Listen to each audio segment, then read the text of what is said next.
Assalamualaikum warahmatullahi wabarakatuh. Shalom semuanya, selamat pagi. Sebelumnya, terima kasih atas waktu dan kesempatannya yang telah diberikan kepada kelompok kami. Terima kasih juga kami ucapkan kepada Ibu Ana Melani Eskom MSC dan teman-teman sekalian. Sebelum mulai presentasi ini, izinkan kami memperkenalkan diri. Saya adalah sendiri sebagai moderator dari kelompok kami dan teman saya ada Nashwa, Nur Sukmawati, dan Rizal. Baik, tidak usah berlama-lama lagi, pemaparan materi hasil diskusi kelompok akan disampaikan oleh teman saya. Untuk waktu, saya akan. Baik, izin melanjutkan. Di sini peran media pembelajaran amat penting dalam proses pendidikan karena mampu meningkatkan keberkesanan dan kecakapan pembelajaran. Dalam situasi ini, pemilihan media yang sesuai sangat penting demi mencapai target pembelajaran yang diharapkan.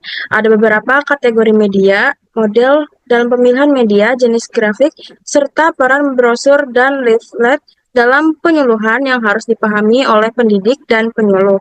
Dengan begitu, memahami secara mendalam aspek-aspek ini dapat membantu dalam merancang serta melaksanakan program pendidikan yang lebih efisien.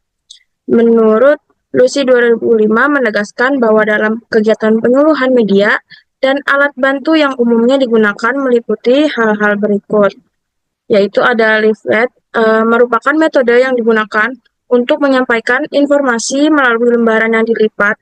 Manfaatnya ini kemampuan sasaran untuk menyesuaikan diri, belajar secara mandiri dan efisien karena mengurangi kegiatan mencatat. Sasaran juga dapat melihat isinya secara santai dan hemat biaya. Kelemahan dari leaflet termasuk ketidakcocokan untuk sasaran individu, kurangnya daya tahan, kecenderungan untuk hilang dan dengan mudah, kesia-siaan jika tidak diikuti secara aktif dan memerlukan proses pengadaan yang baik. Lalu ada flip chart, merupakan sebuah media yang digunakan untuk menyampaikan pesan atau informasi kesehatan dengan format berupa buku. Selembar flip chart ini dilengkapi dengan gambar sebagai pendukung pesan kesehatan, sedangkan pada lembar sebaliknya terdapat kalimat-kalimat yang relevan dengan gambar tersebut. Keunggulan penyuluh dengan menggunakan media ini adalah mudah dibawa, dapat dilipat atau digulung, hemat biaya dan efisien dengan tidak perlu menggunakan peralatan yang rumit. Kelemahannya itu, size-nya terlalu kecil bagi sasaran yang besar dan jika mudah rusak dan terkoyak. Selanjutnya ada film dan video.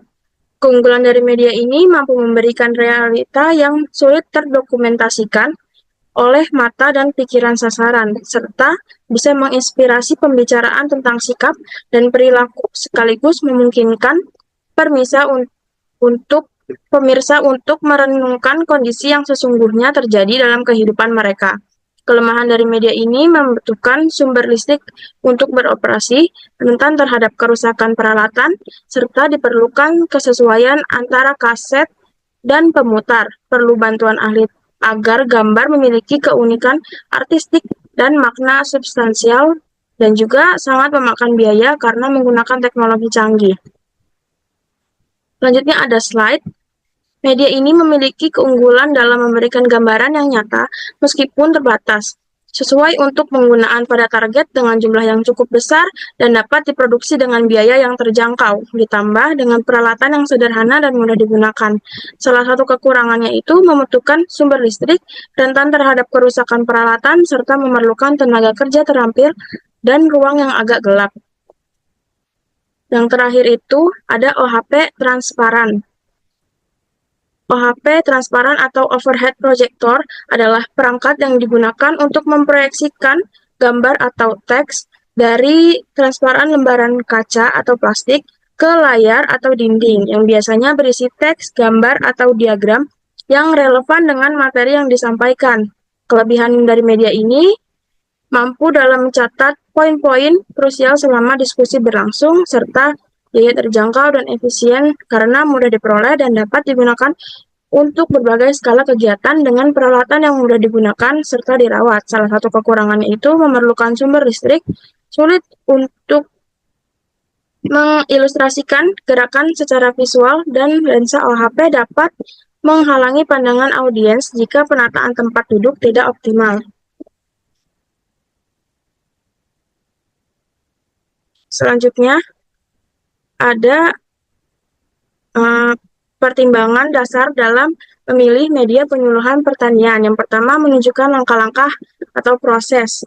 Menggunakan media yang efektif akan mengubah konsep abstrak menjadi visual yang mudah dipahami, misalnya diagram, gambar, atau video demonstrasi. Di sini menunjukkan langkah-langkah harus disajikan secara logis dan berurutan agar petani dapat mengikuti dengan mudah. Lalu sudah mengetahui medianya, pastikan media yang digunakan sesuai dengan kebutuhan petani, tingkat pendidikan, dan preferensi mereka. Lalu dijelaskan secara rinci. Gunakan bahasa yang sederhana dan mudah dimengerti, hindari istilah teknis yang sulit dipahami oleh petani, juga memberikan contoh-contoh nyata yang relevan dengan kehidupan sehari-hari petani. Yang keempat, ada media memiliki potensi untuk memberikan dampak lebih besar. Pilih media yang dapat memberikan informasi secara mendalam, waktu yang relatif singkat. Libatkan petani dalam proses pembelajaran melalui pertanyaan, diskusi, atau kuis, serta lakukan evaluasi setelah penyuluhan untuk mengetahui efektivitas media yang digunakan.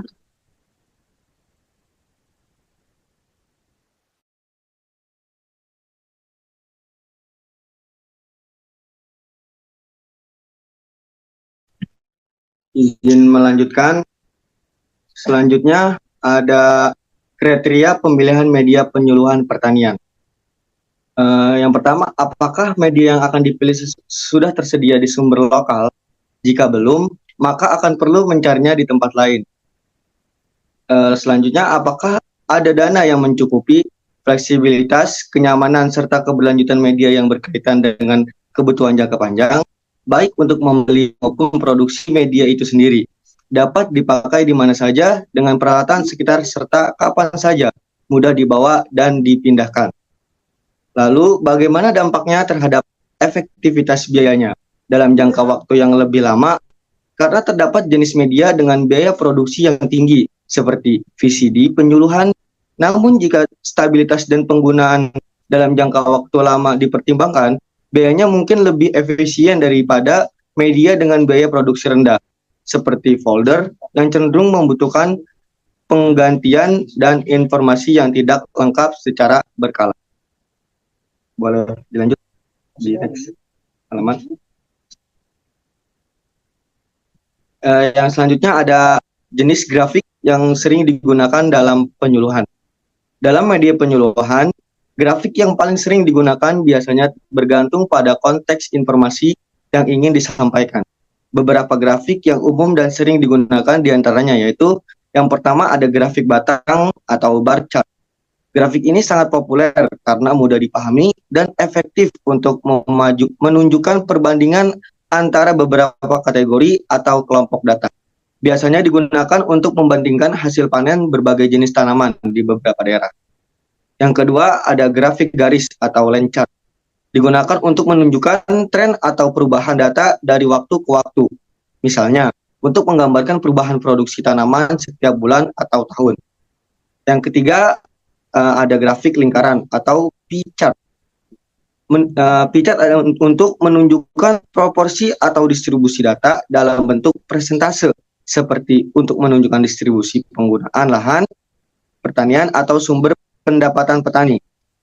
Lalu keempat ada infografis atau infografis. Grafik ini semakin banyak digunakan karena mampu menyajikan informasi yang kompleks dengan cara yang visual dan menarik. Grafik ini menggabungkan teks, grafik, dan elemen visual lainnya untuk memberikan pemahaman yang menyeluruh dalam suatu pandangan. Dan yang kelima ada diagram alir atau flowchart. Diagram alir digunakan untuk menjelaskan proses atau alur kerja secara visual. Misalnya, untuk menggambarkan langkah-langkah dalam proses penanaman hingga panen. Grafik-grafik ini membantu penyampaian informasi dengan cara yang lebih intuitif dan mudah dipahami oleh audiens, sehingga sering digunakan dalam berbagai materi penyuluhan.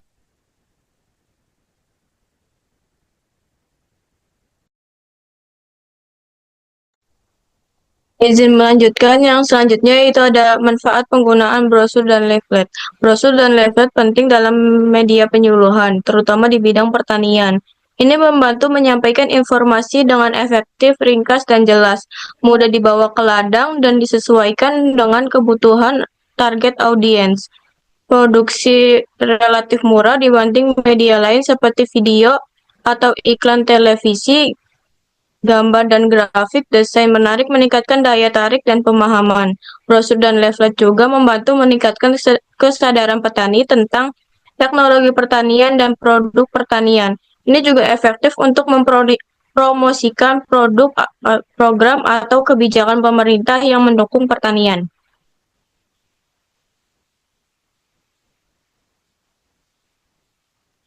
Yang selanjutnya yaitu manfaat penggunaan media penyuluhan. Yang pertama adalah pengajaran atau penyuluhan akan lebih menarik perhatian sasaran sehingga dapat menumbuhkan motivasi belajar. Yang kedua, materi penyuluhan akan lebih jelas maknanya sehingga mudah dipahami dan dikuasai. Yang ketiga, Metode menyuluh lebih bervariasi. Yang keempat, sasaran lebih banyak melakukan kegiatan belajar karena tidak hanya mendengarkan uraian saja, tetapi melakukan pengamatan, demonstrasi, memerankan, dan lain-lain. Yang kelima, menumbuhkan pemikiran teratur dan kontinu melalui gambar hidup. Yang keenam, membantu menumbuhkan pengertian yang dapat membantu perkembangan kemampuan berbahasa. Dan yang terakhir, yang ketujuh, memberikan pengalaman yang tidak mudah diperoleh dengan cara efisiensi dan keragaman yang lebih banyak.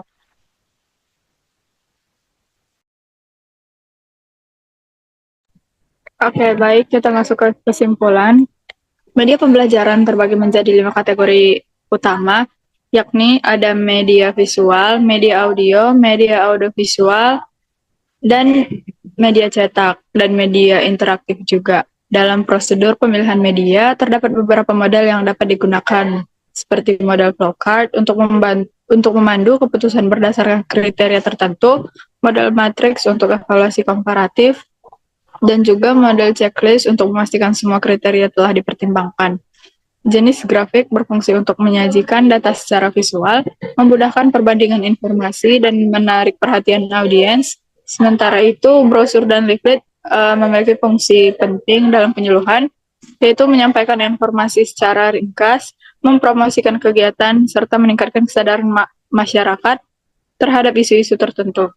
Dengan pemahaman yang baik tentang kategori media dan strategi pemilihannya, proses penyuluhan dapat dilakukan lebih efektif dan lebih menarik.